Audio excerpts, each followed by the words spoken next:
وقت يفتح الشغل عند المعلم السوري. واخيرا نزلوا التواليت وفتح الشغل. سيف سمعت لي شغل؟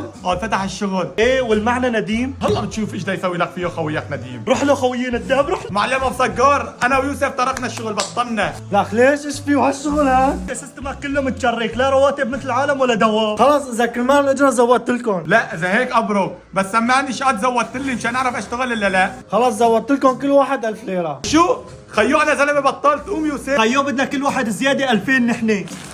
لعيونكم كل واحد 2000 2000 على الماشي. خيو معلم انا حسبتها وبطلت، ما بتزبط معي هيك. لك ليش لا تبطلوا يا شباب؟ هي زياده وزودنا لكم. خلينا من كباسات الجبنه بدها شي دسم. لعيونكم كل نهار مشاوي. خيو بالنسبه للمساي انا ما بشتغل طاول، لا انا ولا يوسف، مشان ما تقول لي الشغل مستعجل ونسلم القصه. اليوم نحن بدنا نكتب معك عقد شان بكره بس خف الشغل ما تبطلنا. كل شي بدكم اياه بصير هيك وراي. وهي العقد بعد تفضلوا. اخيرا يا يساف زلنا المعلم، حلمنا